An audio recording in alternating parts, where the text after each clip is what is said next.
mereka nggak akan bisa belajar. Tapi sebelumnya kita mau berdoa dulu. Siapa yang mau memimpin kita untuk berdoa? Saya, Pak. Silakan Atika. Sini aja nak.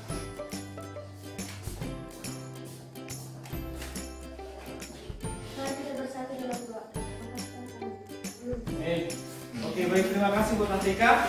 Nah, jadi sebelum kita belajar, saya mau kamu mengambil tempat dudukmu yang paling nyaman. Jadi posisimu ambil posisi yang paling nyaman supaya nanti belajarnya kita enak.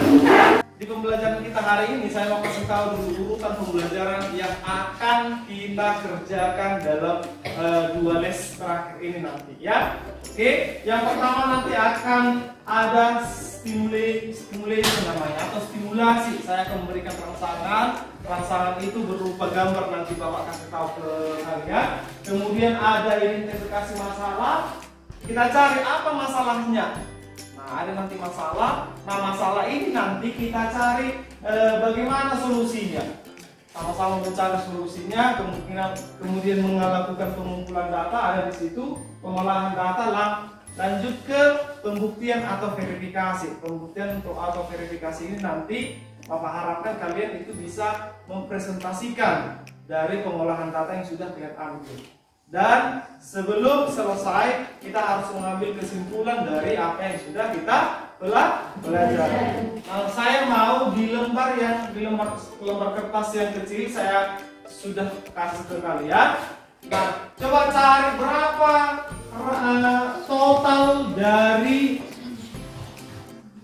berat badan 4 siswa tersebut. Rani, Evandro, Budi, dan yang terakhir Jose juga sudah menang. Berarti artinya kalau kalian sudah dapat menyelesaikan tes diagnostik yang Bapak berikan, artinya kalian sudah siap untuk mengikuti materi yang berikutnya. Ada, saya kasih tunjuk dulu ini daftar belanja. Mungkin ini adalah daftar belanja salah satu dari kamu. Daftar belanja ini berapa total dari belanjanya? Saya mau si Evan dulu. Berapa Evan total belanjanya? 92.000 ya.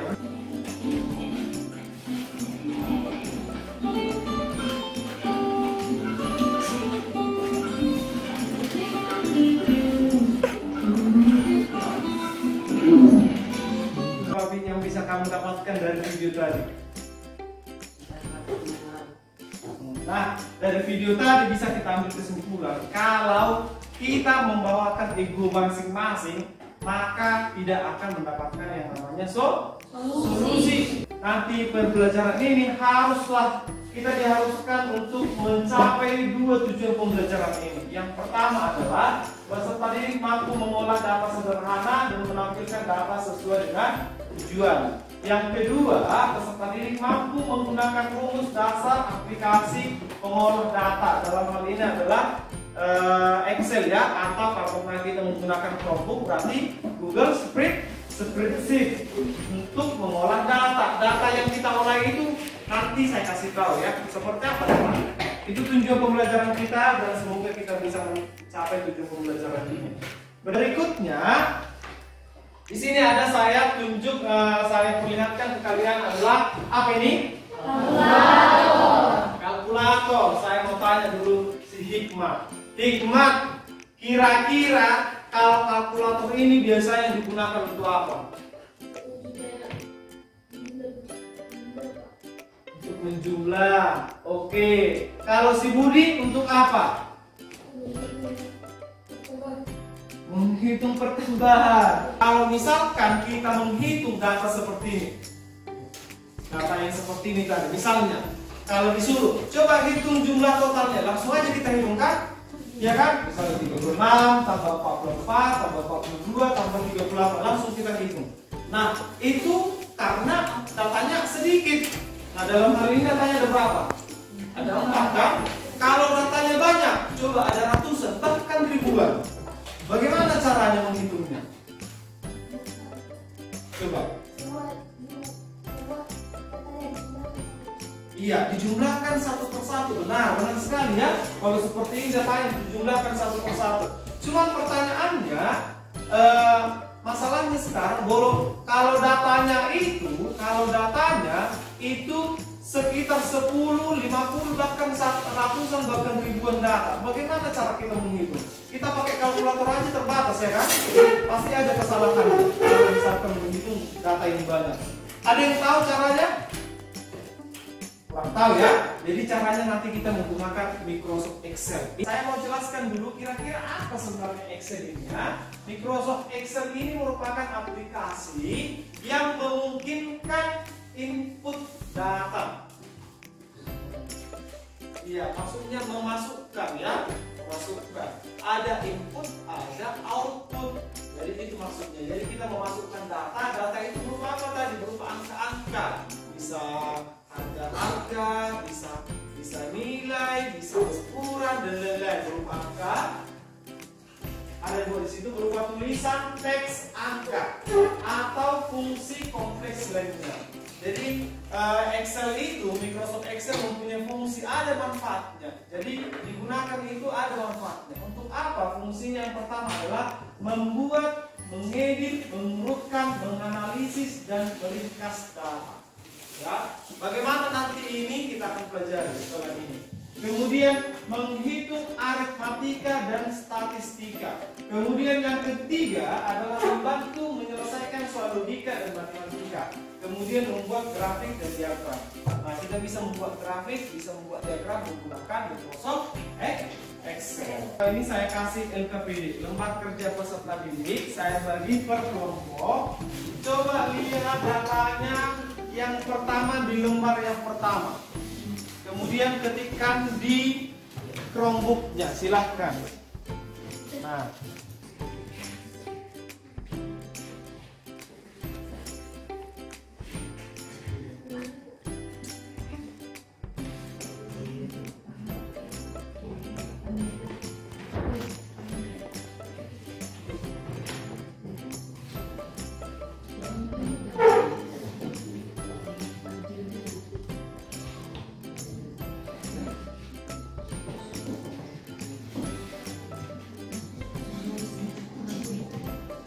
baik, sekarang coba ketikkan di sini nak jumlah. Kemudian kita cari jumlah rata-rata, kemudian nilai tertinggi dan yang terakhir nilai terendah. Kita mau lihat jumlah totalnya. Caranya bagaimana, Pak? Sudah nak? Ayo, percepat yuk. Dipercepat ngetiknya.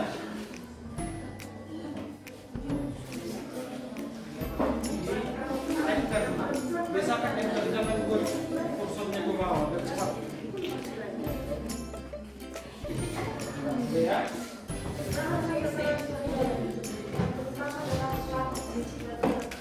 Baik. Lihat sudah. Nah, ini caranya. Baik.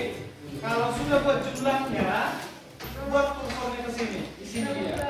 Nah, ketikkanlah, kita mau lihat jumlah totalnya ini tanpa menghitung pakai kalkulator bisa gampang ya.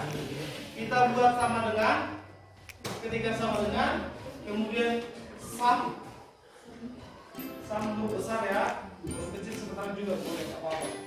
Sum, oke. Kemudian buka kurung. Nah, lihat kan? Buka kurung. Kalau sudah buka kurung, arahkan kursornya ke data yang pertama sampai data yang terakhir sambil tekan shift ke bawah. Kemudian enterkan. Apakah semua mendapat 363? 363. Sekarang kita mau cari rata-ratanya. Cara mencari rata-ratanya itu arahkan kursornya ke sini dulu, ke tabel rata-rata. Udah? Ketik sama dengan average namanya ya, average sama dengan average, kemudian buka kurung sama seperti yang tadi, arahkan datanya ke data yang pertama sampai data yang terakhir, tutup kurung, enterkan. Inilah dia rata-ratanya. Udah belum? Nah, udah ya. Sekarang kita mau lihat nilai tertinggi. Nilai tertinggi itu arahkan dulu ke nilai tertinggi kursornya. Caranya mencari nilai tertinggi, ketik sama dengan ketik max, buka kurung, sama. Arahkan datanya dari data pertama sampai data yang terakhir. Jadi kelihatan nanti mana yang tertinggi. Oh, berarti 40 tertinggi. Kalau untuk terendah nanti kebalikan dari dia pakai min. Nah, min berapa? Ya sama seperti tadi, seperti ini. Arahkan datanya ke data yang paling sama ini. Sekarang kita akan melihat kamu yang ingin presentasi atau menyampaikan hasil pengolahan data mereka. Siapa yang mau maju ke depan untuk mempresentasikan kelompoknya? Boleh, silakan. Silakan. Baik, beri tepuk tangan dulu untuk kawannya supaya lebih semangat. Silakan.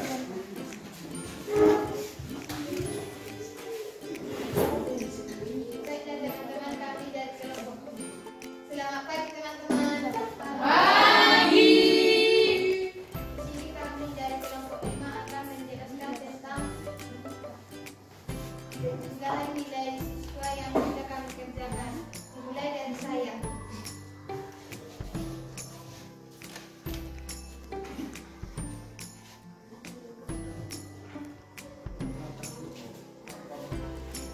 Perkenalkan, nama saya Yana Papahan dan teman saya Yana Papahan. Saya Budi Untuk kami akan menjelaskan tentang hasil pekerjaan kami.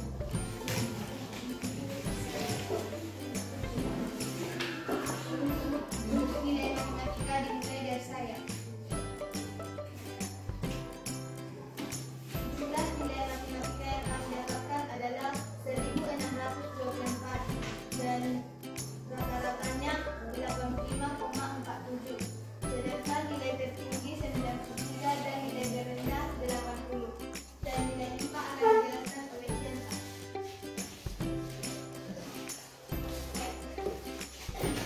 Untuk nilai IPA, kelompok kami memperoleh jumlah sebanyak 1.926, rata-rata sebanyak 80,32, nilai tertinggi sebanyak 90, dan nilai terendah sebanyak 70. Nilai IPS akan dijelaskan oleh Isu. Nilai jumlah IPS sama dengan 1.991, rata-rata 83,74, nilai tertinggi 91 dan nilai terendah 71. Nilai tertinggi yang kami dapatkan adalah jumlah adalah 1.592, rata-ratanya adalah 83,34, nilai tertinggi adalah 91, nilai terendah 41. Nilai dari bahasa Indonesia adalah jumlahnya adalah 1.594, rata-ratanya adalah 63,89, nilai tertingginya adalah 95 dan nilai terendahnya adalah 70. Kelompok kami yang ingin menyampaikan kesimpulan adalah Jose. Kesimpulan yang dapat kami simpulkan dari kegiatan kami adalah kami dapat menentukan jumlah rata-rata nilai tertinggi dan nilai terendah dengan menggunakan kami dapat menentukan dengan mudah. Terima kasih. Sekian dari kelompok kami, terima kasih. Oke, silakan duduk. Sekarang kalau sudah kamu paham cara mengolah data atau cara menganalisis data, kita mau cek dulu ke pencapaian tujuan pembelajaran kita. Peserta didik sudah mampu mengolah data sederhana dan menampilkan data sesuai dengan tujuan. Saya kira tadi ini sudah tercapai ya, karena anak didik kami sekalian sudah bisa mengolah data, membuat atau menampilkan data sesuai dengan tujuan. Kemudian yang kedua, peserta didik mampu menggunakan rumus dasar aplikasi mengolah data. Rumus dasar aplikasi tadi misalnya untuk mencari jumlah kita pakai apa? Pakai sum ya. Oke, untuk mencari rata-rata kita pakai apa? Average kan? Oke, untuk mencari nilai tertinggi pakai apa? Max. Ya, untuk mencapai atau mencari nilai terendah kita menggunakan apa? Iya, nilai minimum. Jadi artinya itulah pengolahan data yang sederhana sudah kalian dapatkan. Berikutnya kita akan evaluasi, dan evaluasi ini atau ujian sumatifnya saya akan nanti bagikan di dalam grup WA kelas kita masing-masing. Saya berharap semua akan melakukan sumatif atau evaluasi supaya paham apa yang sudah kita pelajari hari ini. Kira-kira dalam proses pembelajaran yang kita lakukan sepanjang hari ini, ada nggak kira-kira yang mau kamu refleksikan di dalam pembelajaran kita? Siapa yang mau merefleksikan? Ya, silakan Jonathan. Hari ini kami bisa mencari jumlah nilai rata-rata negatif tinggi nilai terendah dengan suka dan mudah. Oke, coba sekali lagi biar dengar kawan-kawan yang lebih keras suaranya, nak. Hari ini kami bisa mencari jumlah nilai rata-rata, nilai tertinggi, nilai terendah dengan cepat dan mudah. Baik ya, bagus sekali. Tepuk tangan dulu untuk pembelajaran kita hari ini. Tapi untuk menutupnya kita akan berdoa. Yang menutup kita dalam doa siapa? Silakan, Iren.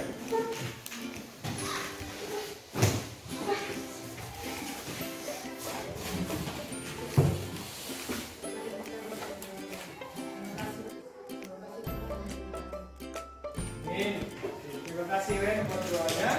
Baik, terima kasih nak untuk proses kita hari ini. Semoga